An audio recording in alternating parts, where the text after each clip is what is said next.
Hello students, hello friends, welcome again to part 2 of organisational culture. इससे पहले हमने बात की थी डायमेंशंस ऑफ ऑर्गेनाइजेशनल कल्चर और हमने बात की थी टाइप्स ऑफ ऑर्गेनाइजेशन कल्चर। इस वीडियो में हम डिस्क्राइब करेंगे different types of organisational culture. तो पहला है adhocracy culture.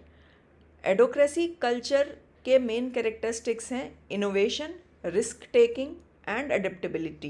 They focus on innovation. इनको इस तरह का कल्चर जिस ऑर्गेनाइजेशन में रहता है वो एम्प्लॉयज़ को मोटिवेट करते हैं इनोवेशन के लिए, नई नई चीज़ें खोजने के लिए, नए वेंचर्स पे रिस्क के लिए प्रमोट करते हैं और चेंजिंग एनवायरनमेंट के हिसाब से वो अपने आप को भी चेंज करते हैं। यहाँ पर इस तरह के ऑर्गेनाइजेशन में वैल्यू जो एम्प्लॉयज़ की जाती है वो उन एम्प्लॉयज़ की जाती है जो क्रिएटिव होते हैं, जिनको नए नए एक्सपेरिमेंट करने का शौक़ है, मतलब नई चीज़ें लेके आने का शौक़ है। ट्रेडिशनल तरीके से काम नहीं करते हैं, नए नए तरीक़ों से काम करते हैं।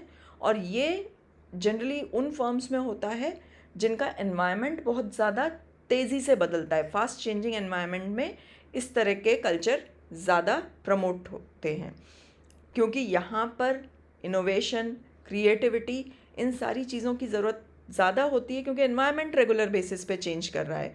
तो ज़रूरत है एम्प्लॉयज़ नए नए आइडियाज़ लेके आएँ, नए नए इनिशिएटिव्स लेके आएँ। और जब नए आइडियाज़ और नए इनिशिएटिव्स आएंगे तो ऑर्गेनाइजेशन को, मैनेजमेंट को, पॉलिसीज़ को फ्लेक्सिबल होने की ज़रूरत होगी।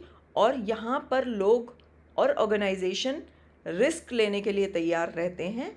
और वो रिस्क ऐसा नहीं कि कुछ भी करने लगें, कैलकुलेटेड रिस्क लेते हैं इस कल्चर के ऑर्गेनाइजेशन। इसका सबसे अच्छा एग्जाम्पल है गूगल। और आपको पता ही है गूगल एक लीडिंग ऑर्गेनाइजेशन है आईटी के क्षेत्र में, और कितनी नई नई चीज़ें वो हमेशा लेके आते रहते हैं। दूसरा है क्लैन कल्चर। क्लैन मतलब एक पर्टिकुलर टाइप के लोग जो एक जैसे काम करते हैं। जिन ऑर्गेनाइजेशन में ये क्लैन कल्चर होता है वो एक दूसरे के साथ मिलजुल कर एक कम्युनिटी की तरह टीम में काम करते हैं।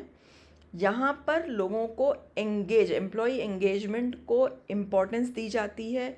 आपस में एक दूसरे के साथ कम्युनिकेशन, सपोर्ट को इम्पोर्टेंस दी जाती है। और इस तरह की ऑर्गेनाइजेशन में फैमिली सॉर्ट ऑफ फीलिंग हमेशा रहती है, क्योंकि क्लैन एक कम्युनिटी की तरह होता है, तो वो फैमिली के जैसी एक फीलिंग रहती है। यहाँ पर एम्प्लॉय का वेलबींग, उसका ग्रोथ और एक लंबे समय तक रिलेशनशिप बने रहे, इस चीज़ को इम्पोर्टेंस दी जाती है। और इसका एग्जाम्पल है ज़ैपोज़। ज़ैपोज़ की टैगलाइन ही है डिलीवर वाव थ्रू सर्विसेज। और ये फोकस करते हैं अपनी सर्विसेज को बेटर बनाने के लिए। Build a positive team and family spirit. ये बताता है, क्लियरली बताता है कि ऑर्गेनाइजेशन में एम्प्लॉय को गाइड किया जाता है, या एम्प्लॉयज़ के लिए इस तरह का माहौल क्रिएट किया जाता है कि वो फैमिली के जैसे फील करें। Next is hierarchy culture. ये कल्चर में स्ट्रक्चर, स्टेबिलिटी को बहुत ज़्यादा फोकस किया जाता है। Like authority responsibility relationships are very clear, और वो उन पे बहुत फोकस करते हैं। प्रोसेसेस को इसी तरह से फॉलो करना है। आप लाइंस ऑफ अथॉरिटी को तोड़ नहीं सकते हैं। सबके अपने अपने डिफाइंड रोल्स हैं। प्रोसीजर एक स्टैब्लिश्ड प्रोसीजर हैं, उन्हीं प्रोसीजर्स को फॉलो करना है। यहाँ पर इफ़िशियंसी को वैल्यू किया जाता है, कितना आप फ्यूचर को प्रिडिक्ट कर सकते हैं, आपके बिहेवियर को प्रिडिक्ट कर सकते हैं। और स्टेबिलिटी प्रोटोकॉल्स के थ्रू, रूल्स एंड रेगुलेशंस के थ्रू ये मेंटेन करते हैं। इसका एग्जांपल है IBM। Last is market culture. ये एम्फसाइज करता है कंपटीशन पे, रिजल्ट्स और अचीवमेंट पे।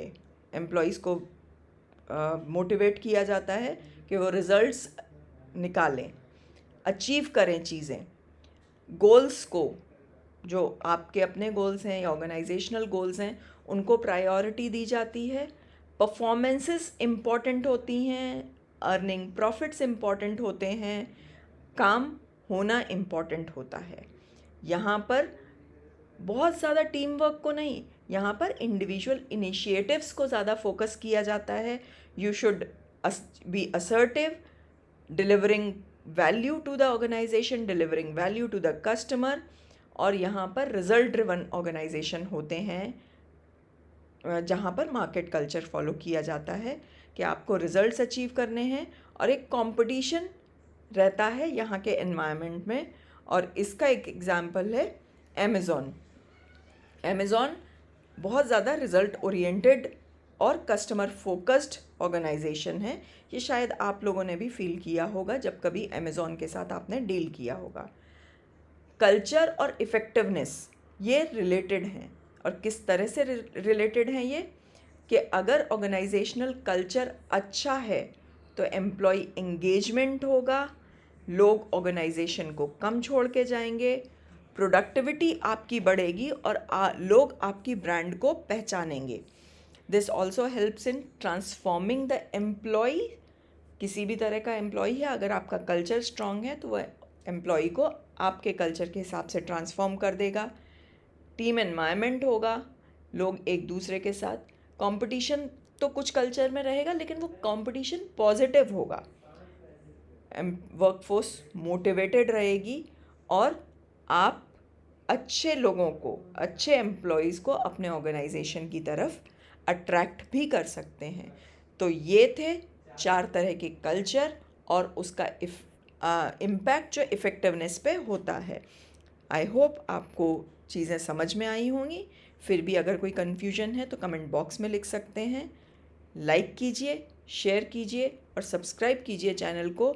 और जिस टॉपिक पे आप और चाहते हैं कि वीडियोस आएँ, उसको कमेंट बॉक्स में आप लिख सकते हैं.